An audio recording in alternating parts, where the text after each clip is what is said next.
Well,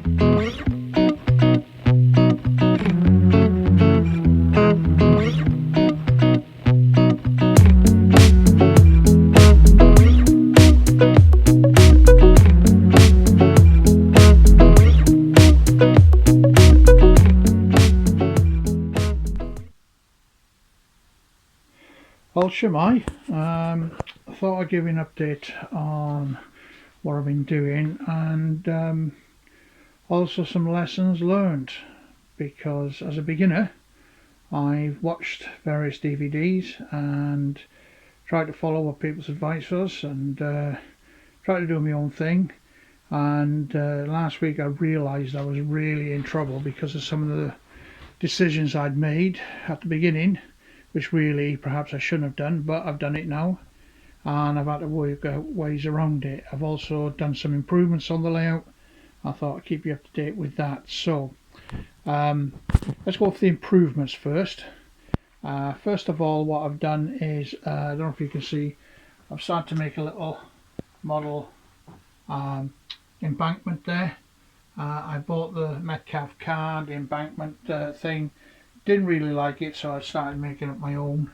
I'd also purchased some bricks from Metcalf, so made my own. I'm just going to put some capping stones on that, and that'll be the start of the uplift.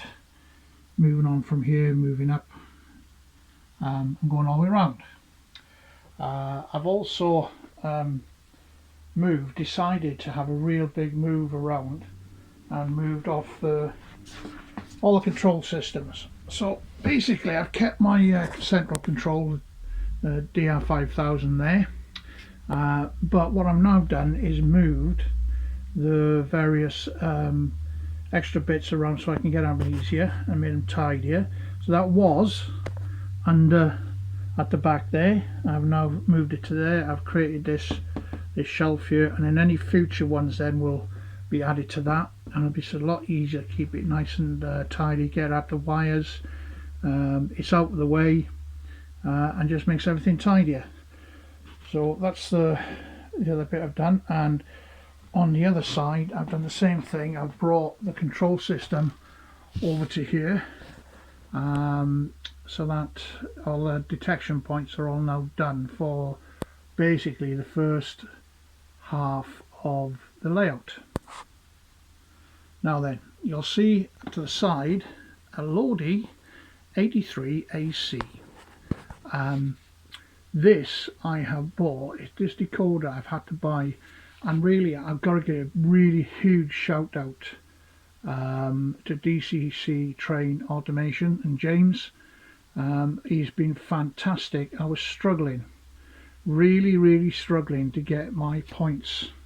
Now previously I bought a series of these MP1 motor points, and I was using the DR4018 to try and control them. Now the DR4018 controls them fine, let's make no bones about that.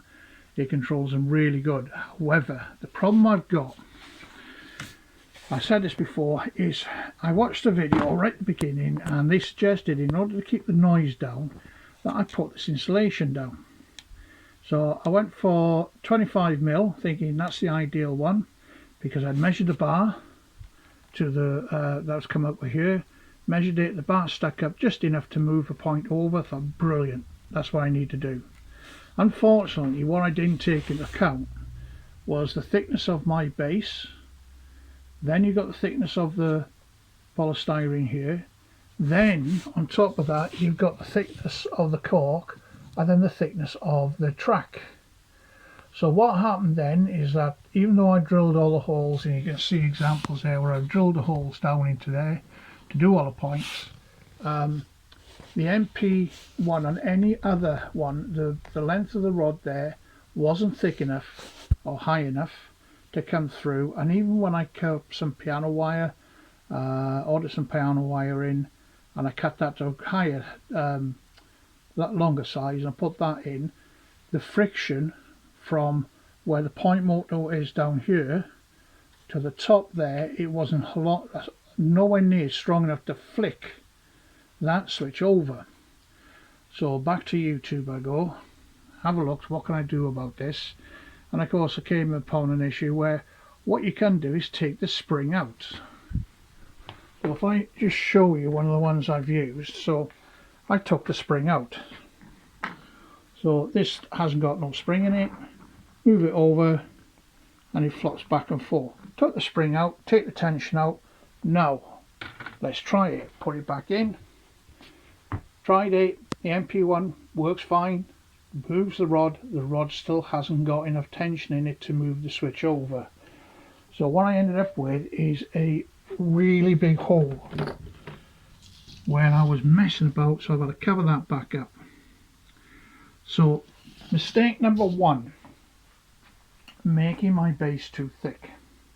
If I hadn't had that base, they would have worked really good, but I decided I've glued it all down. To get it back up now, I would have to remove all of this, and I just didn't want to have to go through that problem of moving all of this, taking this all out and bringing it, ripping it all out and starting from scratch.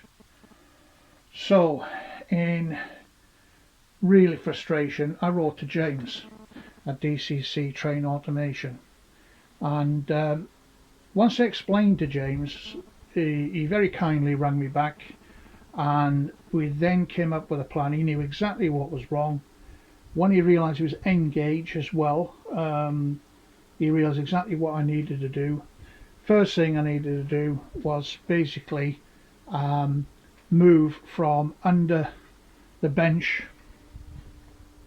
point movers, point controllers, to these little things from Gauge Master, and they're brilliant because they will, if I take the phone out, they will slide up and down and move the point over.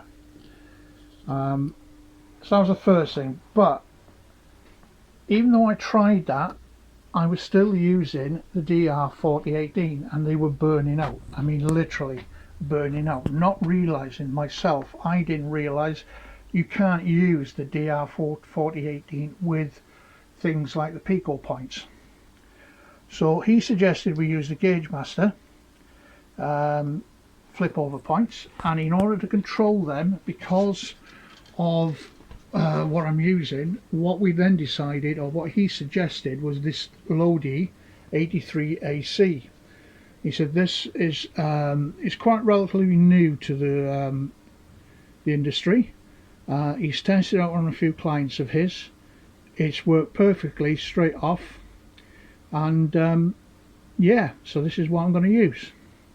A Lyng 83 AC, so that runs just the same as a 4018 or anything else connected to the power bus. The only difference is, if you notice, it's got to be run off an AC, 16 volt AC, and it only controls 4 and not 8, but they are cheaper. So I'm going to give them a go and get that sorted out. So mistake number two is not asking the experts, relying on YouTube to give me answers, failing and not going straight to the experts. Yeah, mistake number two. And then we come to mistake number three, and that was buying all my track as Flexi Track. Apart from a few corners, I invested heavily in Flexi Track, and really what I should have done is gone for a straight track. Flexi Track is brilliant. It really has got great advantages. As you can see here where I've relayed this bit, I can curve it and really make some interesting shapes.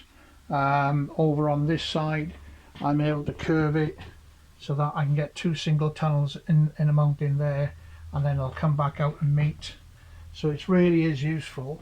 I've got 2 corners there, and on the other side I've used Flexi Track because I can then create a better shape for my layout. It doesn't suit everyone, but what I should have done is bought straight, because when you look along the track, you know, you really want your track to be nice and straight in the distance to create that illusion of perspective. I've not quite done that, but I've done my best. It certainly would have helped me when I did lay the track over the aqueduct That would have been a lot easier if I had straight track, but there you go. The advantage of straight track, of course, is that I can, you know, maneuver it and do what I want with it. So yeah, I'm looking forward to that. I've got over this. That's a hard bit. I've got over that. So third mistake, and don't rely solely on Flexi Track, and I should have brought straight. So okay, my fourth mistake, even though I spent quite a long time planning out my layout, so that's the way it should be there with, as you can see, the over on this side you've got that coming off, and you've got the station, and you've got the uplift there. You know, that's fine, that gave me a really good idea.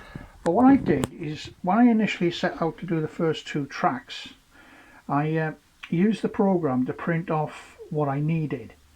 Ignored all the straight ones, like I said before. I bought Flexi Track, but the points, I just didn't realise that the small points I bought, there you go, there's one I've taken out, was causing a lot of derailments because it's too small. So where all these were initially, which was here and here, and on this side there was a double slip there and a double slip there, and then a turnout here, I've now had to go out and buy medium to large curves in order to mitigate the derailments of the carriages, because this is my fast line, and every time I tried to swap over, the carriages kept derailing. The train itself is okay, the locomotive is okay, there's another one there, I've just changed that in order to bring that out on a smoother curve. So again, if you're going to, if you're starting from scratch, if you don't know what you're doing, ask the experts first, and the modern railway shop would have given me the advice that I asked for eventually, and they suggested I use large to medium turnouts. So I've had to repair and replace all these small turnouts with large to medium, and it works brilliantly now. Nice and smooth, straight over, no messing about. So along with the Gauge Master surface mounted points, that's going to be a really nice operation. And now to my fifth and probably most time consuming mistake, and that was not wiring these up tidily and to a plan. When things went wrong, I had to try and work out where everything was. Now the negatives are fine because they're all going into that black junction box there, but when I needed to know which wire was which, I hadn't labelled them, I hadn't planned anything. So what I then had to do was to go around and rewire everything and then label them. So I had to strip all this out, redo it. It's not as neat as I'd like, but it's a damn sight neater than it was. And it's taken me 4 days to do all this, and I still got work to do. As you can see, I've still got some tidying up to do, but at least now I can follow all the wires through and find out a lot easier where things are. Now I've still got some other bits and pieces. I've now learned that, you know, don't make do, plan it out, ask the experts, get it sorted out, look around. One of the things I've still got to do is drill a hole through there for the RS connection to go into that.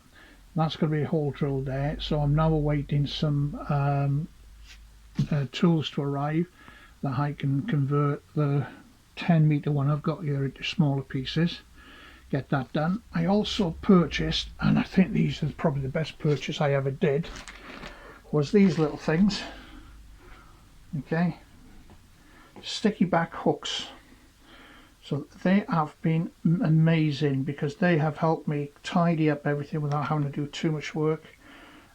Just peel it back off, stick them on, and then flick the wires into it. It's been brilliant, and that's allowed me then to get things a lot neater. As you can see from here, the wires going in a lot neater. Everything's nice and tidy now, sort of hanging down, strapped up. And again over there, you can see with that one, it's nice and tidy. Everything's going into its right position. So that was probably this week my best purchase. So I mean, I've got a few of these now, and as I move on I'll be using them more and more, but I will plan it out a little bit more. You can see all my scribbles on my plan, on the old plan. I've done a lot of scribbling trying to work it out. So yeah, I've learnt from this that really what I need to do, plan things and really think about them. But I know this is all new to me. I don't know what I'm doing really. I've got an idea from YouTube. Shouldn't have watched some YouTube videos, but I should have watched others. But there you go. But a big shout out to Double O'Neill. Big shout out to Charlie. Chadwick Railways. Big shout out to DCC Train Automation, DCC Concepts, and quite a few other ones that I've been watching, and they've given me tips and stuff like that. So yeah, lessons learned. But I'm now back to where I should have been a week ago. Now I've got to continue on with the top line, the core line, take that through. I've got to build a few more bits over here, create the mounting, get that one done, and then from this point on I've got some more bits and pieces to do. But I've got to the point where I'm sort of, well, I would say, happy where I am. I've still got loads to do, thank goodness, because I really do enjoy doing it. The whole idea was to give me something to do in the winter, on the dark nights, on rainy days, and it certainly gave me a lot of things to do. I'm very pleased with what I've done. Yeah, like I said, I'm learning, but yeah, there you go. I'll probably do another one when I've got a bit more modelling done, and get the trains now sorted out. I've still got another train, but Christmas is coming. I've got a nice big Christmas list I've given to the family, and let's hope they listen to it. Thank you for watching, and diolch yn fawr. See you soon.